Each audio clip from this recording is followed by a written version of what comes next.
Olá, vamos nós para mais um vídeo, as histórias do martelo. Como aqui eu conto quem sou eu, da onde eu venho, um pouco da minha vida, eu vou contar agora a minha vida com a ufologia.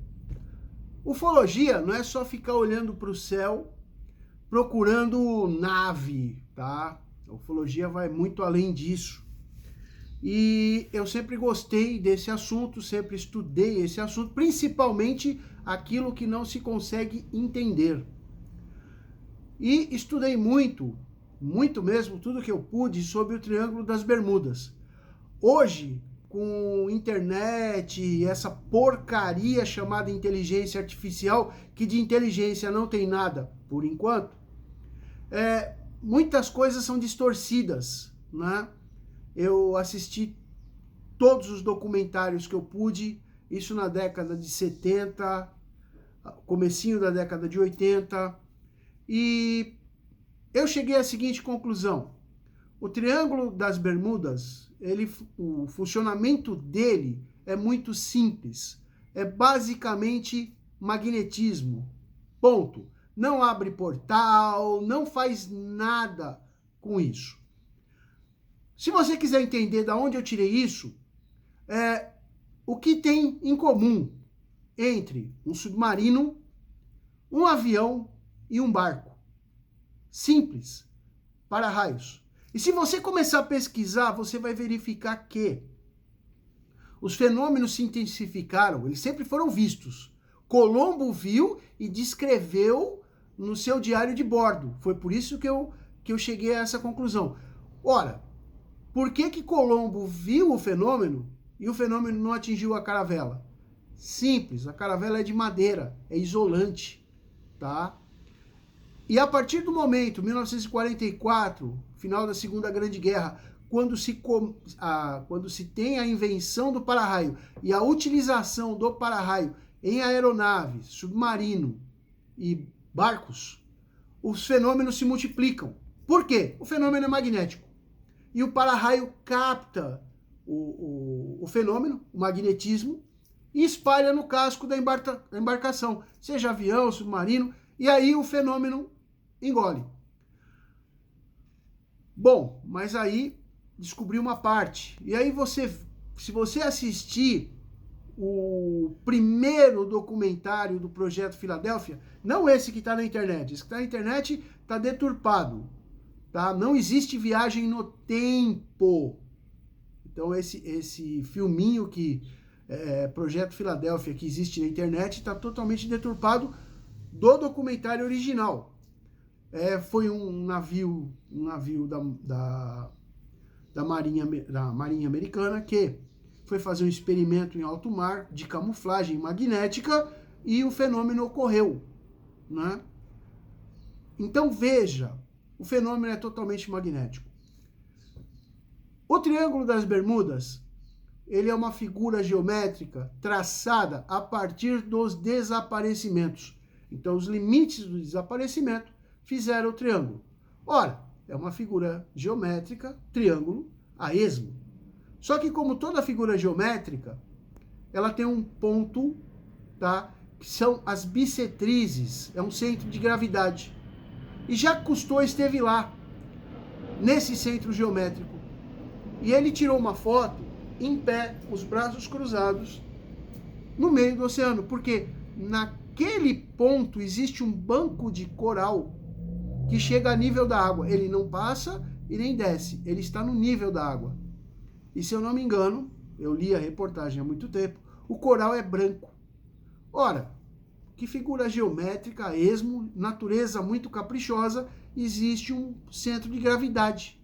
E aí, como eu era desenhista, eu tinha isso desenhado, eu desenhei as pontas dos triângulos, eu tracei essas bissetrizes como se fosse uma flecha. A primeira aponta para a Cordilheira dos Andes.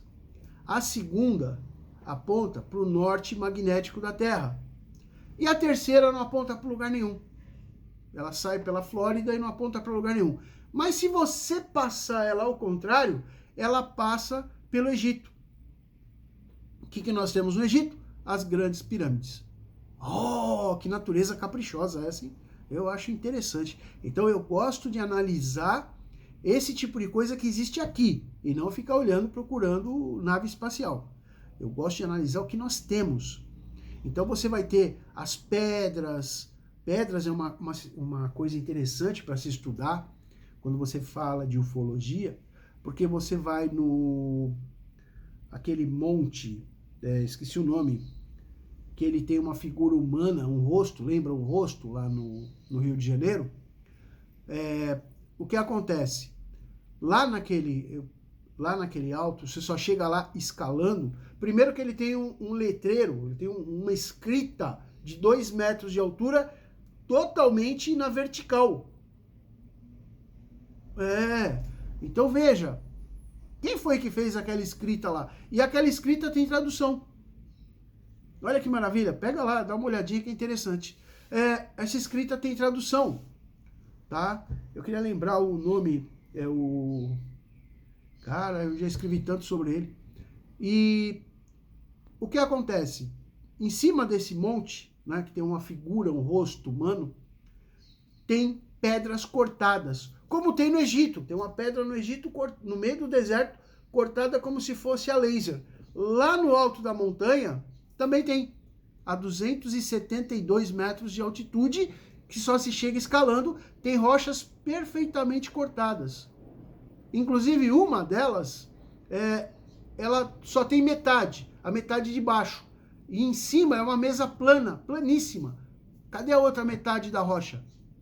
Porque você poderia falar para mim, foi um raio. Legal, o raio cortou a pedra. Bacana, que raio bacana. Cortou como se fosse um laser. Mas espera aí, e a outra metade da rocha foi parar onde? Entendeu? Então são questões. E aí, também no Rio de Janeiro, você tem a Igreja da Penha. A Igreja da Penha, ela tem 365 degraus para chegar na igreja. Cara, para um pouquinho. 365 degraus, esculpidos originariamente na pedra. Qual a tribo brasileira que esculpe degraus em pedra? Nenhum. Mas, se você pegar os maias, por exemplo, eles esculpiam exatamente 365 degraus, tá? E colocavam ali como tem os templos maias aqui na América do Sul, tá? 365 degraus, que eles marcavam nesses degraus a época de plantação e colheita.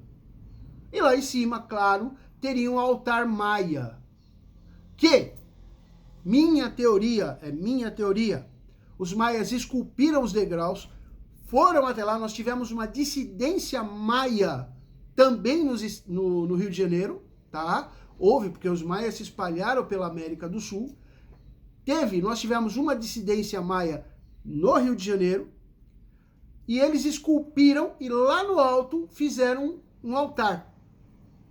Quando os maravilhosos portugueses chegaram no Brasil, a igreja viu aquele templo, foi lá, rebentou tudo e fez a igreja partindo dos degraus. Então a Igreja da Penha estaria sob os restos de um altar maia. Teoria minha, tá? Do que eu estudei. É interessante olhar isso, tá? E aí, você vai falar para mim, mas você estava falando do Triângulo das Bermudas. Estava. Triângulo das Bermudas, todos os fenômenos sempre foram precedidos de um forte nevoeiro.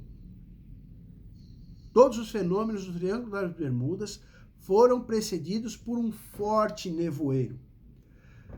E o que acontece? Quando tem um nevoeiro, você tem muita umidade no ar. E as cargas elétricas, elas ficam soltas, livres na atmosfera. Certo? Então veja,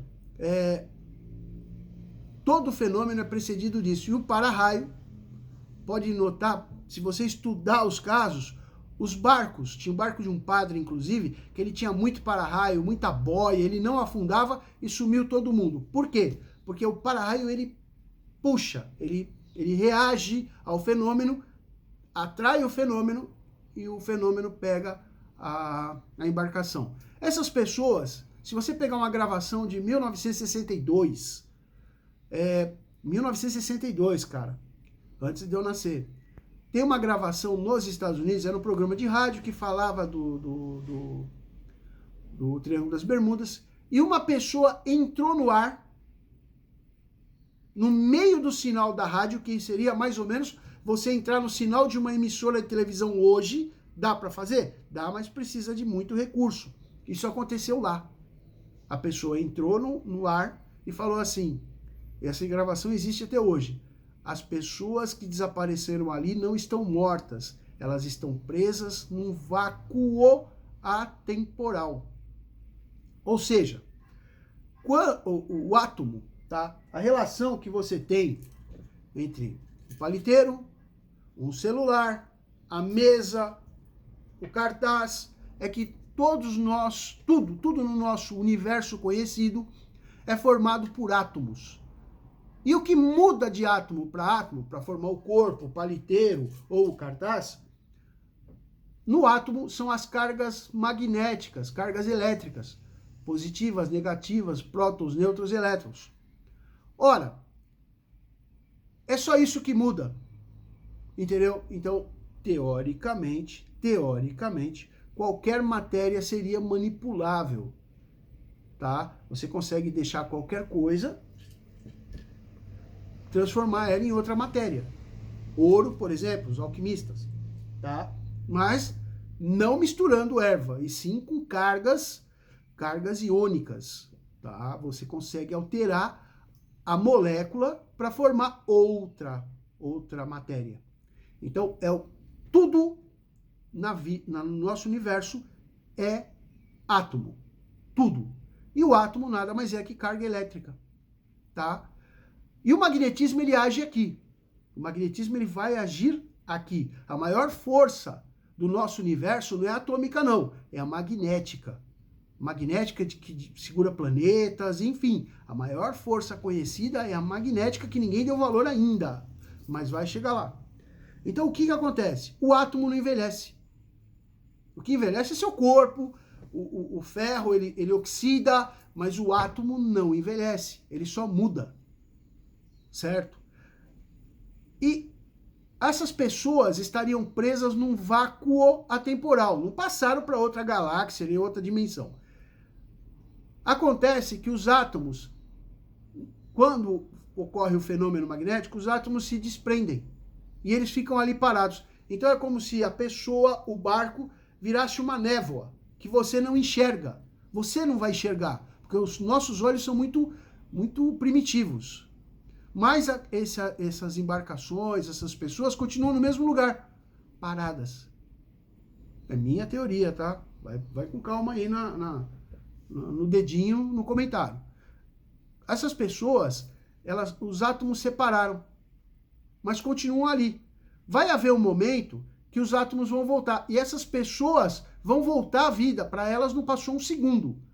Para nós é que a vida passou. Por quê? É uma espécie de congelamento.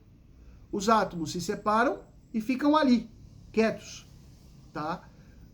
Nessa brincadeira de átomo, seria mais ou menos, você criando um parâmetro, Star Trek, quando os caras saem da nave e fazem aquela locomoção, seria mais ou menos isso, tá? Eles trabalham a molécula e se teletransportam.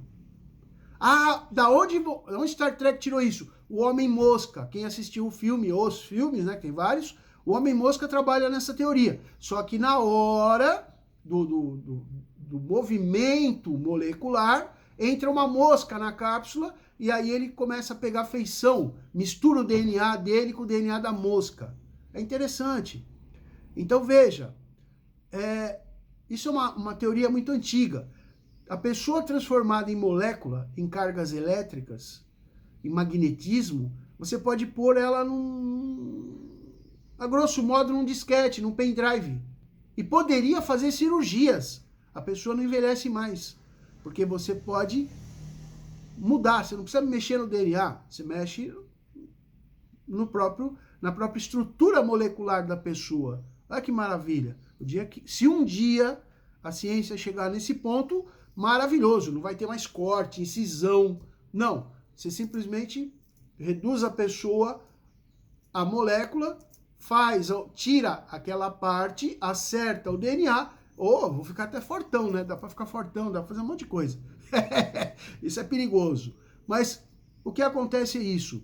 Essas pessoas que desapareceram ali, em algum momento, o magnetismo faz com que as moléculas se separem. Molécula separada você não vai ver.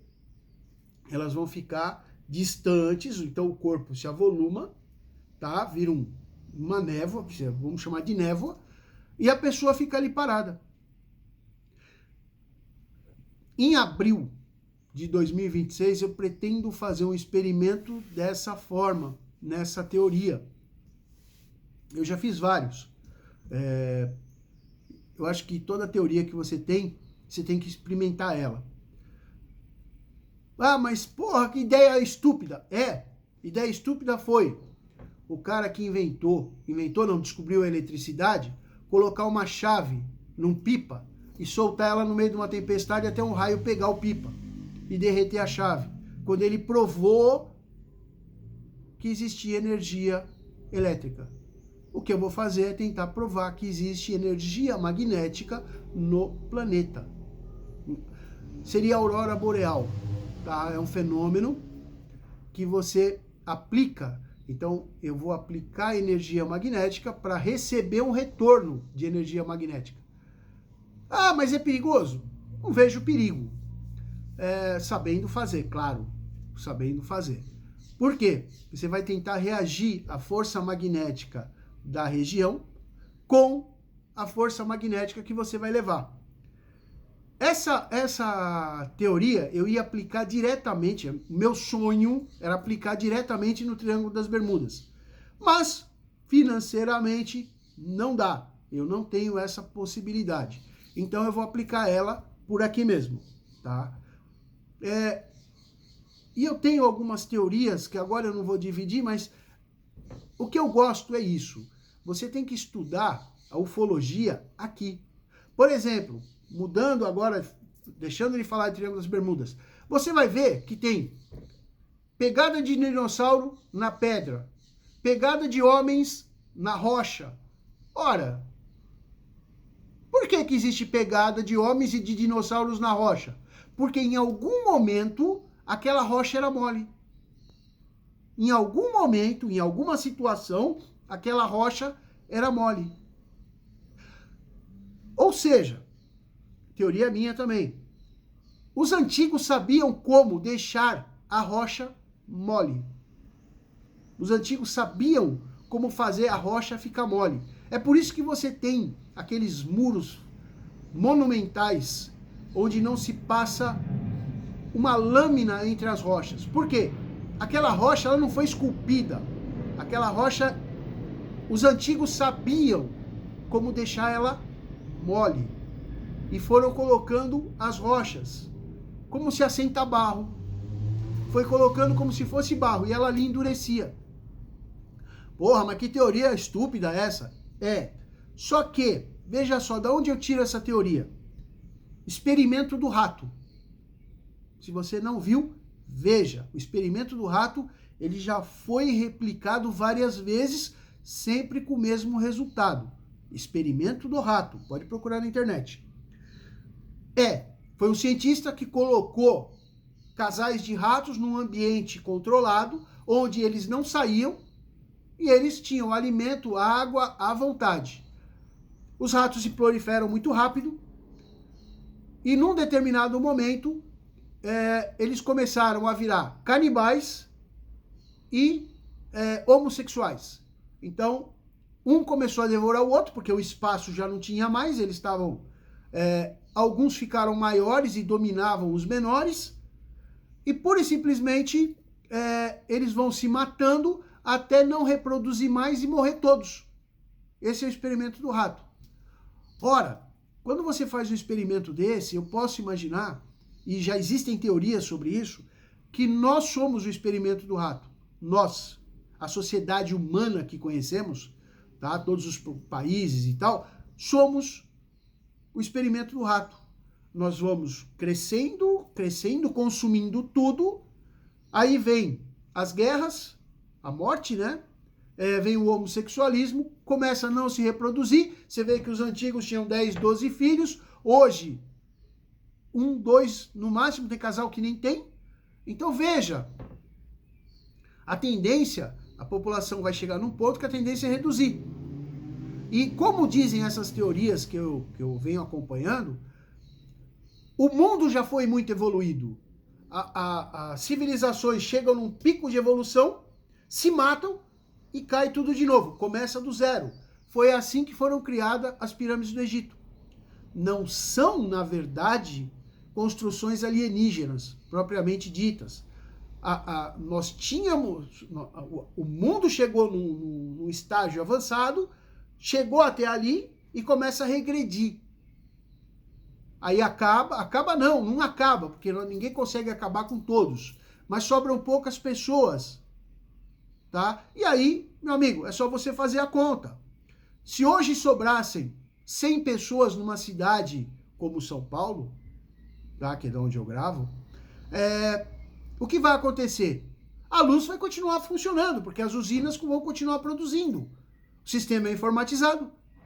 A gasolina, você vai continuar usando seu carro, vai poder entrar no mercado, pegar, porque tem comida estocada lá. Só que a comida envelhece, a gasolina nos postos apodrece, você vai parar de usar o carro.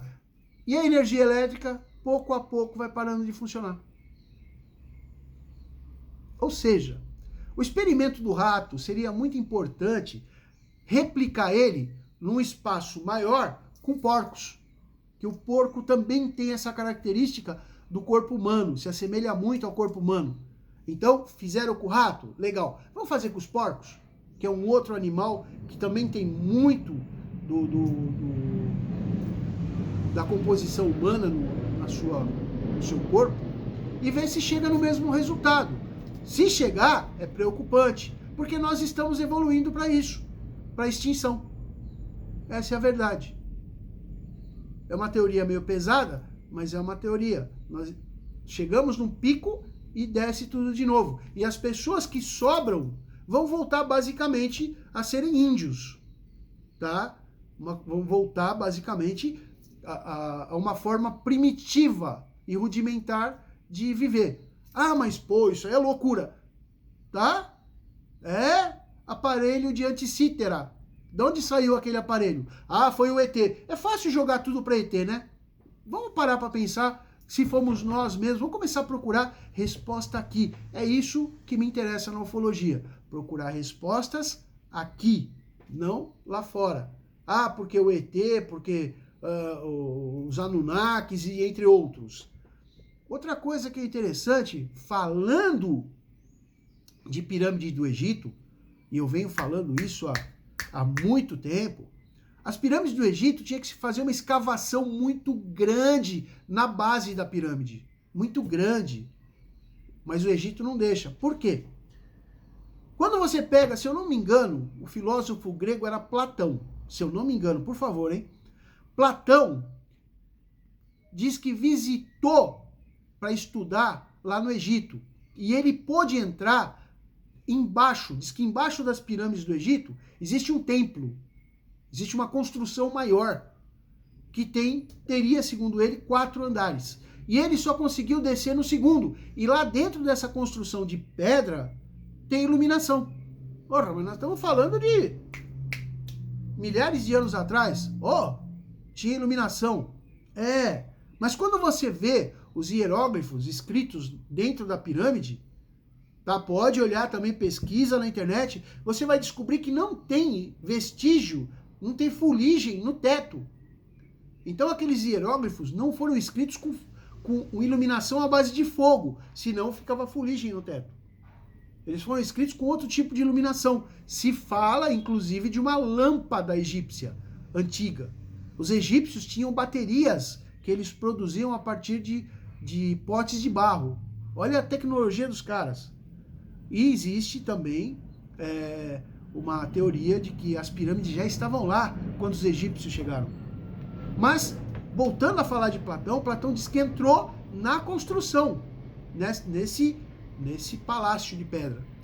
E ele só pôde descer até o segundo pavimento abaixo. Porque diz que lá para baixo, o terceiro e o quarto, estavam os grandes crocodilos sagrados. Crocodilos sagrados. E aí eu lembro que dentro das pirâmides existem sarcófagos de pedra perfeitamente esculpidos, tá? Canto vivo, 90 graus, que são imensos, tem mais de 4 metros. Estão colocados ali, ninguém sabe como, porque não entrava. A pirâmide tinha que ser construída com eles ali dentro. E as pedras são pesadíssimas, pesam toneladas. Então, para que aqueles sarcófagos foram construídos? Aqueles túmulos de pedra. Então, Platão fala isso nos seus escritos, que ele visitou, mas ele não pôde entrar, ele não pôde descer mais do que a segundo pavimento, porque lá embaixo estavam coisas sagradas, como os grandes crocodilos sagrados, que estavam em repouso eterno. Era o túmulo deles. O Egito tem muita coisa a nos fornecer de respostas a tudo isso que eu estou falando. Mas eu acho interessante a pessoa estudar ufologia, sair dessa nossa bolha diária, o dia a dia, trabalho, escola, e estudar um pouco além, abrir os horizontes para possibilidades. Por quê? Energia elétrica era uma possibilidade, telefone era uma possibilidade, alguém estudou e desenvolveu. Se todos nós pensássemos todos na mesma direção, esquecendo aquelas produções maravilhosas de Hollywood, e começássemos a estudar mais, principalmente no ramo da ufologia, quem sabe nós tivéssemos mais respostas, tá bom? Eu dividi um pouquinho com vocês daquilo que eu acredito, das minhas crenças com ufologia, e daquilo que eu gosto de estudar. Tem muito mais assunto aí no meio, mas vamos ver se eu consigo fazer esse experimento em abril, e eu juro que eu posto para vocês. Grande abraço!